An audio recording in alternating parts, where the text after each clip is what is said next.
Welcome back to Eliances Heroes, where heroes in business align. To be part of our super community and find out more about Eliances, visit www.Eliances.com. Now, back to our super host, David Kogan, founder of Eliances. And it's a super day every day that you're listening to me, because it's about us unlocking the secrets of heroes. Those are the ones that are making a huge impact in the community and doing so much good. And we just had on the co-founder and CEO of And One. And by the way, thank you for the feedback we continue to have from having the co-founder of Priceline on, and also the U.S. Administrator of General Services with the U.S. government. That's right. Make sure you go to Eliances.com, Eliances.com, the only place where entrepreneurs align. Well, you got to have a lot of hope. And it can be shocking to turn on the news and see how the poor and middle class live paycheck to paycheck with no hope for change. Well, we've got someone who does give hope. We have with us the founder of Operation Hope, John Hope Bryant, who could be reached at operationhope.org.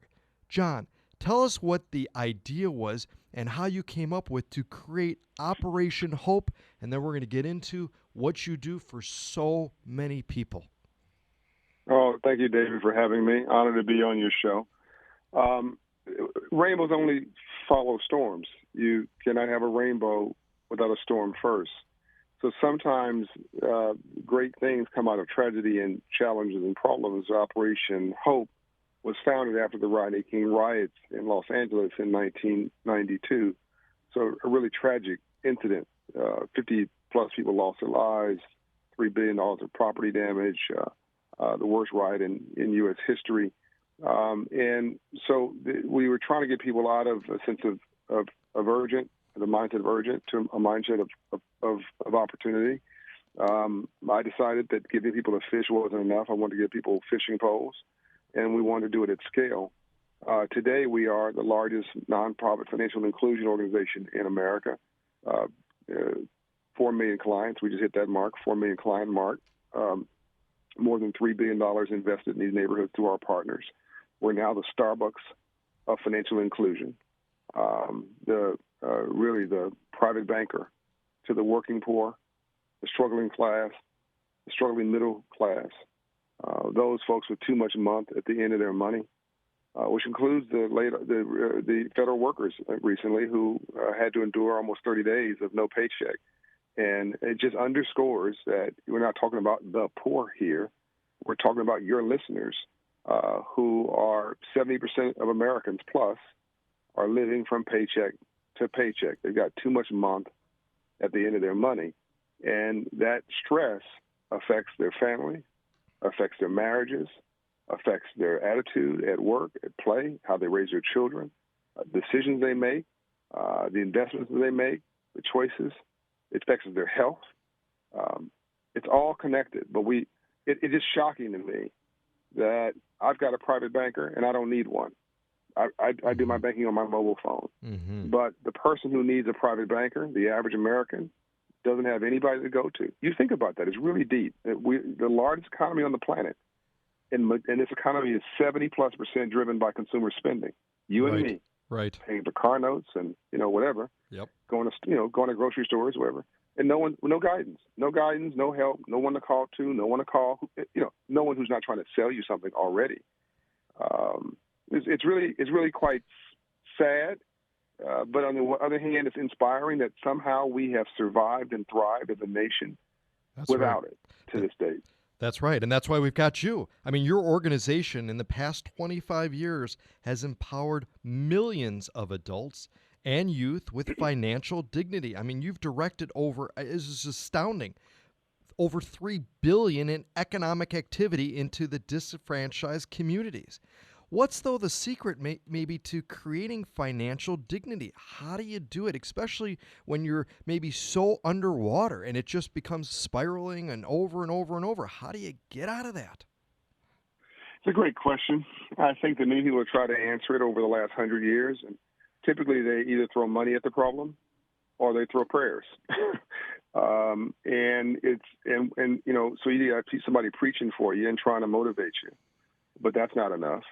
Or you got somebody just writing a check, and if poverty was logical, poor people wouldn't be poor. So that's probably not the answer all by itself, although money helps. What I found is that folks just don't have the memo. This is my last book, The Memo. Folks just never got the memo. There was Abraham Lincoln, after the Civil War, created a Freedmen's Bank on March 3rd, 1865, after the Civil War, to teach freed slaves about money. And over 72,000 former slaves put $52 million of their hard-earned money from the Union Army salaries into that bank. That would be $100 billion today, making it one of the top 25 banks in America. Unfortunately, Lincoln was killed the next month. The bank fell into disrepair and was sort of abused by those who are profiteers in Washington. But the thing that's really shocking to me, David, it wasn't like what the former slaves did bankrupted the bank. They did everything right.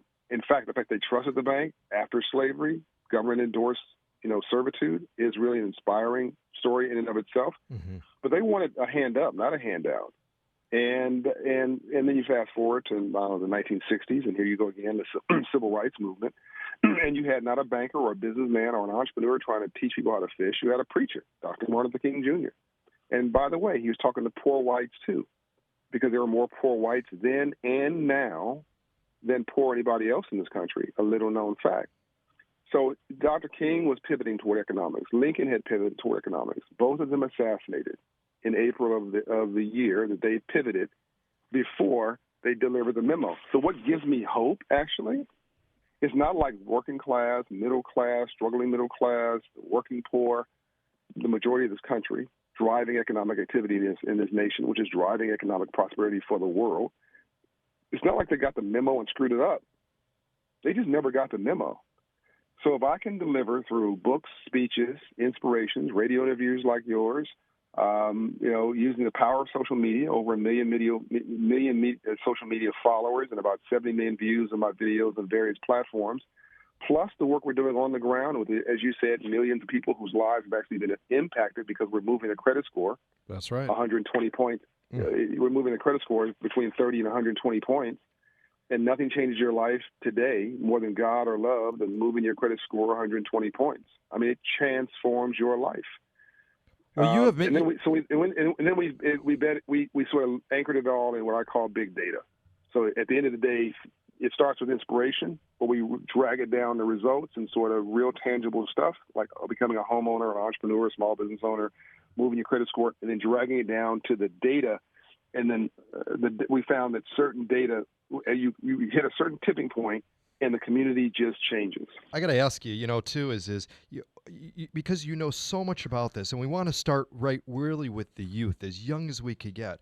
What's the best way, though, for children to make a difference in developing their own financial literacy and sharing that with the world? A lemonade stand on every block. Oh. When I was coming up, I had a passbook account, a passbook savings account. David, you might be old enough to understand what I'm saying. But it was a physical. You could write in it. It was, and I had $5 or $10 that went into it. But that was my money, and it was tangible to me. It was my account. I was responsible. Then I had a little home economics class I went to, and it was my first race relation experience, by the way, because I lived in Compton, and here was a white man teaching me about money. He was a banker, came in. I remember asking this banker, "Sir, what do you do for a living? And how'd you get rich legally?" And I was completely serious. He said, "Young man, I'm a banker and I finance entrepreneurs." I said, "I don't know what an entrepreneur is, but if you're financing them, I want to be one." And I went and opened a dictionary for the word entrepreneur. And it's sad to tell you, but in Compton, California, I had never heard that phrase. I never heard that phrase entrepreneur, and I never heard the word philanthropist before. But I wanted to become an entrepreneur to become a philanthropist. And both those words I discovered after this home economics class. Well, the next year I opened up, when I was 10, that was when I was 9, but by the next year I opened up a candy house, a neighborhood candy house. I had a lemonade stand before that. I had a neighborhood candy house, and I put the liquor store out of the candy business in 6 months. In 6 months, I made $300 a week off of a $40 investment, loaned to me by my mother because she wouldn't give it to me. She said, "Pay it back because life is tough." And I made $300 a week. And I literally, David, put the liquor store out of the candy business. Imagine what that did to my self-esteem.